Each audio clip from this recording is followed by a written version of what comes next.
Hello, I'm Alex. This is Triggered Care.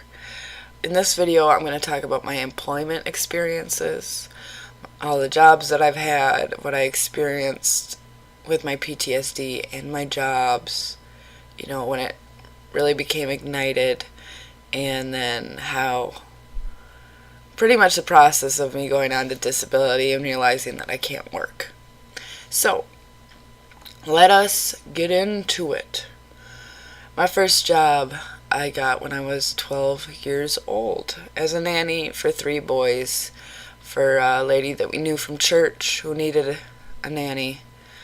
I worked 10 hours a day, 3 days a week, and then I got $120 a week. And that job was pretty nice. I was good at watching kids by this point, so taking care of 3 boys, not that it's easy work, but it's natural work. And they were homeschooled, so I was teaching them, and I was homeschooled too, but I didn't really need the teaching apparently when I'm teaching those boys. I split up my paycheck, 10% into savings, 10% into tithing for the church, and the rest of it I kept in my checking account. I set up a checking account. The rest of it I kept in there. And I really did tithe. I gave hundreds of dollars to that church from my nanny working.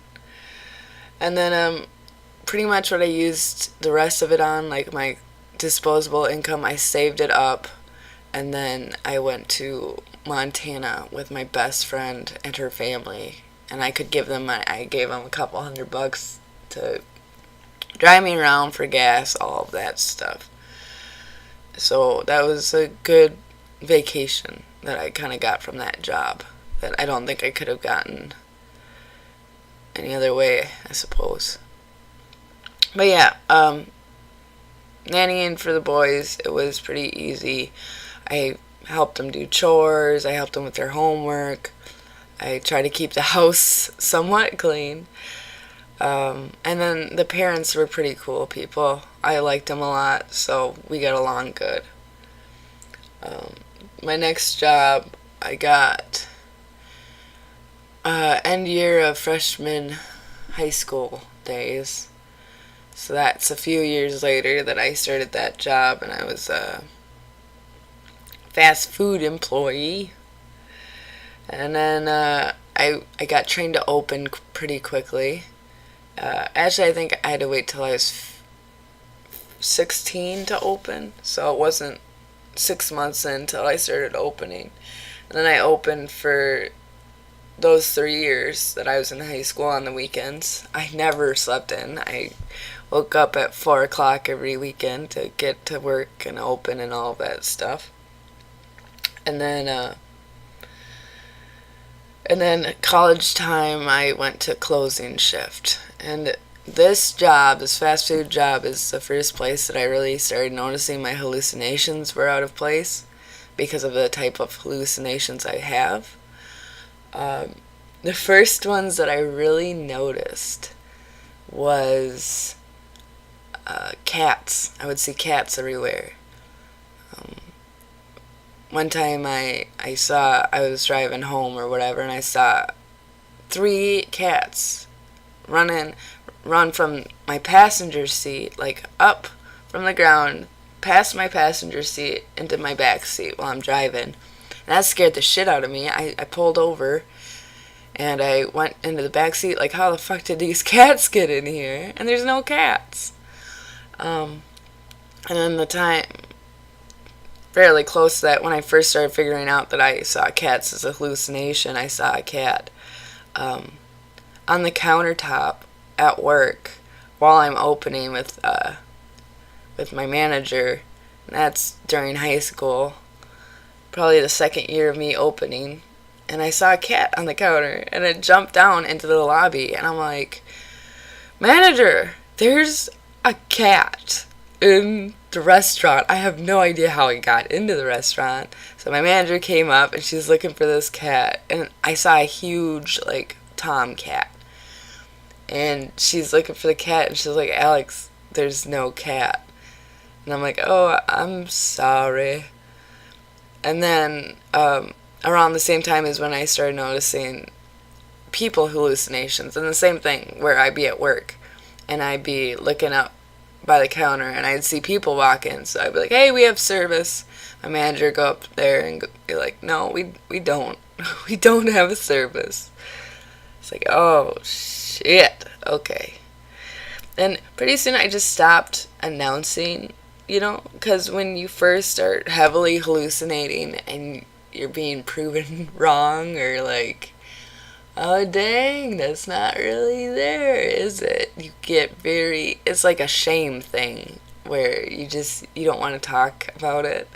You don't really want to announce when you see stuff. Like after that, I didn't announce cats at all. And one time there really was a cat. There was a cat running outside and I saw it. I'm like, oh no, whatever. And then my manager is like, did you just see that cat? And I was like, I don't know, did you? Maybe. I don't like talking about when I see cats.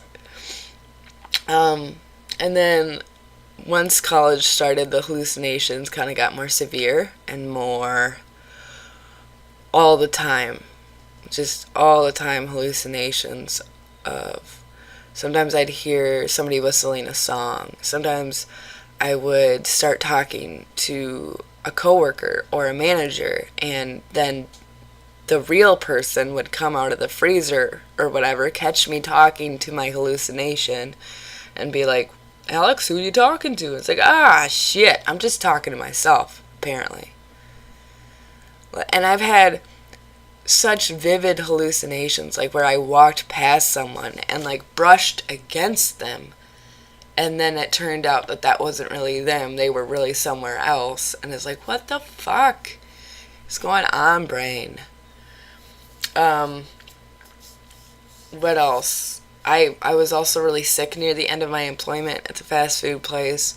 I began I got bronchitis, so I was coughing a lot, and I didn't know that I had bronchitis, so I coughed to the point where I was coughing up blood pretty regularly, which was scary. And then also I was just chronically sick, like I was chronically vomiting. I would be, closing up the shop and taking out the garbage and vomiting into the garbages while I'm taking them out. The hallucinations started in high school, but they weren't overwhelming until pretty much late high school, early college days, when they just started becoming all the time, and it was really stressful. It was really stressful seeing people who weren't there. It was really stressful trying to not react to hallucinations, but staying present enough to interact with the people that you work with. And it got to a point where my grandmother was dying of cancer. My friend Buddy just died. And and I had a miscarriage that year too. And I had a terrible miscarriage experience, not only at work, but afterwards. After the fetus had come out, I was at work and I was having a really hard time with it. And so I went to the back to have a cigarette. I was very stressed out. And one of my managers wasn't the best empathetic person to be around at that point. She was kind of known as a compulsive liar. And so she came back to talk to me about it and was like, well, I had a pregnancy and I had a miscarriage, and what I've learned from it is you just gotta get over it. And according to her, she had a 2-week pregnancy / miscarriage, which isn't even possible. You can't have a 2-week pregnancy, because at that point it's just a period. But she was trying to give me advice, and I was repressing my rage hardcore, just like, thanks, buddy, but I gotta just get away from me, because I am mourning right now. I'm going through some hard stuff right now. I really can't handle talking to you. So Yep, and then when I quit, like I said, there was a lot of stuff going on. The miscarriage, grandma dying, buddy dying. Well, grandma wasn't dead yet, but she was in the process of dying from cancer, and so it just came to this point where it's like, I can't go to school anymore and I can't work anymore. And I pretty much quit both of them at the same time, where I'm like, I can't keep going to college and I cannot keep going to work. And so I quit everything and I moved in with an old manager of mine who needed a nanny because her longtime boyfriend, who used to watch her kids, she had 3 kids, and who used to watch her kids, ended up beating the shit out of her and booking it. So I quit all my shit and then I moved in with her up north. And I was a living nanny. I just lived with her. I slept on the couch for a while, and then me and her ended up just sharing a bed because we got pretty close. And then she had twin boys and a little girl, and they are adorable children. Oh my God. I fell in love with them almost immediately. I had a really good time watching those kids. I really enjoyed it. They're such sweet kids. And it was a lot of fun. It was sort of like a respite from all the other stuff. Just being able to hang out with kids and make food and all that stuff. And then, and we did really well together. And then I was with my husband, but back then we were just dating. And he was coming up to visit me. It was like an hour and a half, 2 hour drive. But he came to visit me nearly every day with the kids. And then about 6 months into it, we decide that it's time to move because she wants to move out. We're in a trailer court and we don't want to live in a trailer court anymore. So then we find this really gorgeous house a lot closer to where my husband works and my then boyfriend works. So we found a house out there, and my husband moved in with me and with all of us because it was a huge house. It had like 7 rooms in it. It was really gorgeous too. It was a very pretty house. And so we all moved in, and we also had another roommate that moved in with us from my manager. The lady who I worked for at that fast food restaurant, she had a coworker who then moved in with us to help with the bills and stuff. So we were all kind of just communally living together at that point with the kids and us adults. But it was fun. It was a lot of fun, and it was really cool being out in that house. It was really cool being around the kids.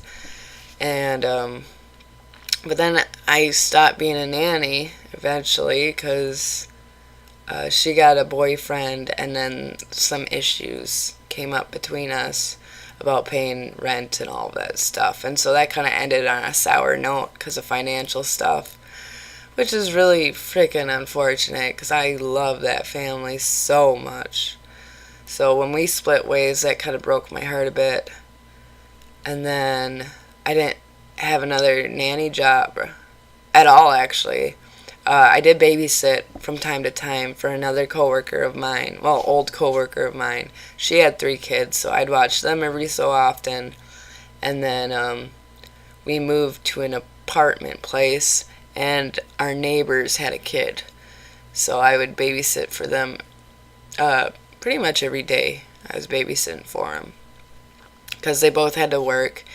And so there was like a 5 to 8 hour difference in their shift or whatever that I would have to go down and babysit for. But I love babysitting for them too because their kid was freaking awesome. He was a cute little boy. He was freaking adorable, and me and him connected pretty quick. Well, me and all the kids connect pretty quick. And then, so that was good, but then eventually they didn't need my babysitting anymore, and then we moved. Well, no, we didn't move right away. They didn't need my babysitting anymore, and then I got knocked up.